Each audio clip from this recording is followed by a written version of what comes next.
The date is February in the year 2000. Philip is going to be our main protagonist for the game. Philip's mother has recently died, and soon after, Philip receives a letter from his father. Philip has never met his father because he went missing nearly 30 years ago.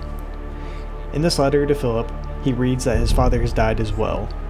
His father wrote this letter before his death and has asked Philip to collect documents from a bank safety deposit box and to burn them. When Philip goes and retrieves these documents, he learns that his father was legally declared dead 30 years ago, despite him just now receiving this letter. Instead of destroying the documents, Philip reads them, and they have information about an undisclosed location in northern Greenland. Desperate to learn more about his father, Philip journeys to Greenland in the following year to find the location shown in the documents. Eventually arriving near the location, Philip takes shelter in an abandoned mineshaft due to the harsh weather conditions. This area will introduce us to the mechanics that will be used throughout the game. We learn that some items are breakable using tools. We can use glow sticks, flares, and a flashlight as light sources. The game utilizes physics in several ways. For example, we have to manually open doors, chests, and cabinets. We can drag items to use them for cover or to block doorways. Certain items can be used as a ladder to access hard-to-reach areas as well. Puzzles will usually have a physics-based aspect to them. Lastly, we need to keep an eye out for items that we can loot, such as tools, painkillers, and items for solving puzzles. After searching this area, we're able to reveal a hidden stairway, which leads us to a bigger area of the mine. Here we find a map of our immediate surroundings, and we start exploring. In a nearby office, we find the first of many notes and letters that we'll find throughout the mine. Through these letters, we'll learn that over the last century, this mine has been occupied by different groups of people. Those groups being miners, scientists, explorers, and Allied soldiers during World War II. The letters provide lore, and some will provide us with information needed for solving puzzles. The notes have some really great storytelling. In another nearby area, we find a series of notes from a scientist whose only food source are spiders after the mine collapsed. Eventually his tongue became infected from eating them, and he had to remove it. Here in a nearby closet, you can see his severed tongue on the shelf. In the office that we just entered, we find a book with an explosives recipe. While exploring our surroundings, we see that one area has collapsed and we'll need to make explosives to clear the way. At this point, we encounter our first enemy, a mutated dog. Dogs will attack if they spot us, however, if you're patient and utilize stealth, then they're pretty easy to avoid. If you have a tool like a hammer or a pickaxe, then you can kill them after multiple hits. After exploring the area, I find the remaining explosive ingredients, and we're able to clear the way and move into the next area.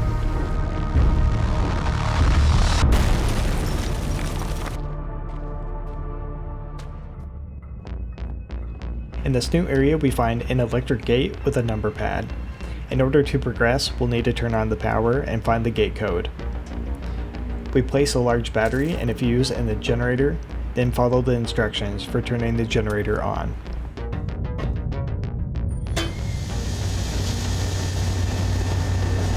Down the hall, we find a room with a radio, and on the radio we can hear Morse code. We decipher the code using a manual that we found, and the code is 5738. We then use the code to open the gate that we found. We sprint past the dog and burst through a door into another section of the mine. In the previous radio room, we also picked up a handheld radio that we can put into our inventory. On this radio, a man named Red contacts us. You have turned on the light at the end, beginning and middle of the tunnel, but some things remain shrouded in darkness. Red is responsible for transmitting the Morse code message, and we learn that he is trapped in another section of the mine. He promises to give us answers about our father if we make our way through the mine to rescue him. Red will be communicating with us and guiding us to his section of the mine for the rest of the game. Overall, I really like Red as a character. He speaks very poetically, he likes to eat rodents, and he is at least partially insane. We'll talk about Red in more detail as the video goes on. After dealing with the dogs, Red directs us into a narrow cave where we then get attacked by large spiders. If you're quick, then you can block the tunnel behind you using a rock. After dying multiple times here, I learned that shining your flashlight on the spiders will cause them to temporarily retreat. After escaping the spiders, Red contacts us again and says he tricked us into going through the spider cave as punishment because he thinks that we think that he is crazy. Because Red tricked you. You thought my mind had been lost to the ravages of time. With justice now served cold, I hope that we can be good friends. With the help of a crane, we climb into this tall air duct, which allows us to loot some supplies in the room next door, and to grab a can of gasoline as well. Using a saw that we found in a nearby closet, we cut through a wooden board blocking the escape, and then we progress further into the mine. Now we follow the hallways, which lead to the auxiliary shaft. Here we find a large construction vehicle used for digging mines. We plug in the electricity, pour the gas that we found into the vehicle, and then we turn on the ignition. The vehicle breaches through the rock wall in front of us, which allows us to access another door leading into a new area of the mine. In this area, we're introduced to a new type of enemy, the gargantuan earthworm. We can't fight these earthworms, so we have to run to escape whenever we come into contact with them. The next room has a mechanical door which we need to open, so we run through another spider cave to a room that has a lever on the wall. By pulling this lever, it will temporarily open up the mechanical door in the previous area, so we quickly have to maneuver through the spider cave again through the mechanical door before it closes. I use the flashlight to keep the spiders off, and I really like this mechanic. It keeps them away for a few seconds, but you constantly have other spiders approaching you, so it makes a relatively high stress encounter. The mechanical door leads us to a set of intersecting hallways that are patrolled by multiple dogs. The game has a lot of maps posted in this area. At first glance, the maps may look a bit complicated, but usually they aren't too difficult to navigate. The first room we enter has a locked door with a number pad. We'll have to find the door code and come back to it. We then find a screwdriver, which we'll save for later. While snaking through the halls, I really focused on not fighting the dogs here. They have predictable routes, and they're pretty easy to avoid whenever you're patient. Next, in the refinery room, there's a large machine used for breaking up rocks. We navigate through the large machine where we find a ladder, which we knock down using a rock. Upstairs, there's a fan blade which we can stop with a rock as well, which allows us to access the air duct. The air duct leads to another room which has a closed garage door. To open the garage door, we'll need to find a motor. We backtrack to the refinery room where we find a motor, and then we're able to send a motor back to the garage door room using a conveyor belt. With the garage door now open, we ride the conveyor belt into the next room. Here we see the floor is covered by steam vents. Earlier in the game, there's an area with steam, and it would just damage us if we touch it, but in this area, if steam hits us, it will instantly kill us. The steam comes up in patterns, and if you look closely, there's always a few vents that don't have steam rising through. However, this pattern is always changing.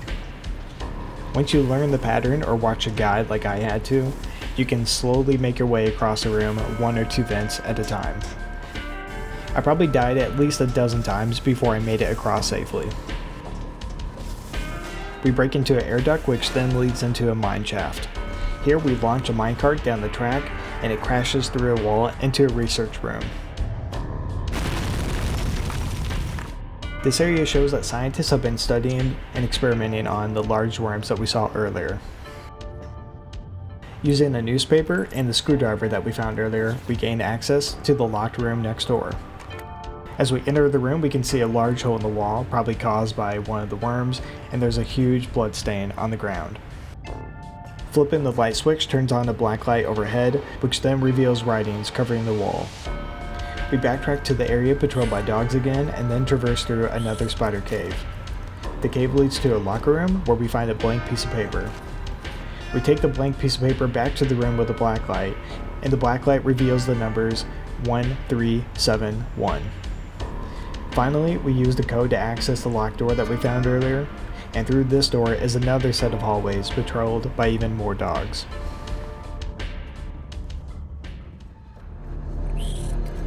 Just as a reminder, Red has been talking to us on the radio for several hours at this point, and he's saying some pretty weird stuff. With my remaining ear to the ground, I hear your trembling tootsies padding towards their final destination. He's asking us to bring him rodents so he can eat them. Yeah! Oh, where have you been all my life? I'm gonna love this. He also says that he cannibalized one of 2 explorers who accidentally fell into the mine, but only when the stench of life had gone and only the sweet aroma of decay had remained. Honestly, Red's communications with us add a lot to the player experience. It's a reminder that we're not the only person who's been trapped in the mine. We also see in multiple letters that inhabitants of the mine have had a slew of psychological problems. So it's really not surprising that Red is a little deranged. Plus, he's actually a pretty likable guy, despite intentionally tricking us into the first spider cave. Through a door, we come across a large underground lake. Red warns us that the ice isn't as solid as we expect though. This is where the explorers fell into the mine, one of whom Red ate. As we cross the lake, the ice breaks and we have to quickly jump back. However, we can run across the ice once it's already been broken. Across the lake, we grab a crowbar from the frozen hand of the second explorer who fell into the mine. Then we backtrack to the hallways that are patrolled by dogs. In the chemical storage room, we get ambushed by a gargantuan worm again, and we have to run since we can't fight it. Through this area are several metal doors which we can close. The worm can destroy these doors, but each door we close buys us additional time to escape. So we close the door, jump across a pit of acid, close another door. Then we have several wooden barricades that we need to break through. We jump across another pit of acid, and then we destroy a wooden beam which collapses the roof behind us. It's pretty easy to miss a door to close, and you'd need to be really quick to escape here. Overall, this encounter was awesome, despite the fact that I died a ton. In the next room we find a couple different types of chemicals, which we'll soon need to use. Using the crowbar that we took from the dead explorer in the lake, we pry open the door that leads towards the incinerator. Once we get through, we can see the hallway has collapsed and it needs to be cleared. Using the chemicals that we found earlier, we make a makeshift bomb, set it off, and clear the rubble. The path to Red is now clear. Heading on, we find a locked door. Then we find a mechanically locked door which will need the electricity turned off in order to open. The only door left leads to the incinerator. We walk into the incinerator room and we're greeted by Red's voice. Good evening. You actually came. There is much that should leave my throat box now, but words elude me. You came, you are so pretty, but I have been bad. We can't see him because he's actually inside the incinerator machine, however it's not on. Earlier in the game, Red promised to give us answers about our father if we made our way through the mine to rescue him. He now reveals that he doesn't have any answers for us, and instead gives us a warning. Red says his imminent death is better than the fate that we'll face if we proceed through the locked doors. Red then asks us to burn him alive in the incinerator. He says that he's awaited death for many years, but he can't take his own life because it's against the rules. Reluctantly, we ignite the incinerator and we witness the sounds of Red being burned alive.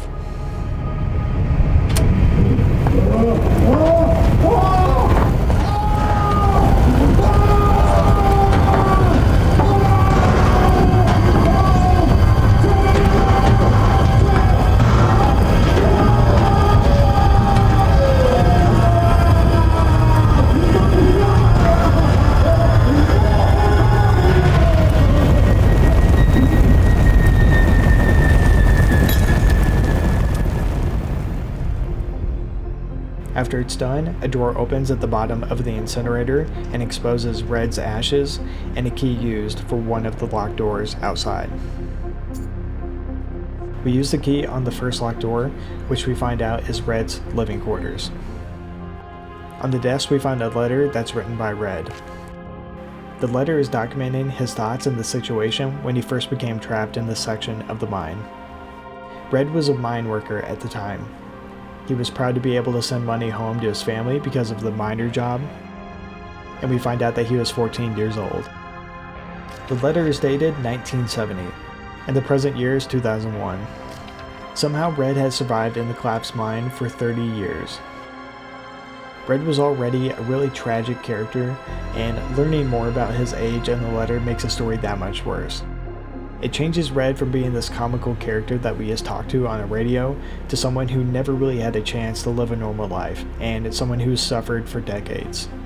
The fact that he survived this long down here also alludes that there's more to his story and the story of the mine that we've yet to learn. In Red's bathroom we find an electrical box and cut the wires. This cut off the electricity to the other locked door, which we can now open. Through the door we descend down a spiral staircase, which leads to another door with an exit sign next to it. We exit through the door but find ourselves in a long hallway and a human-like figure at the end.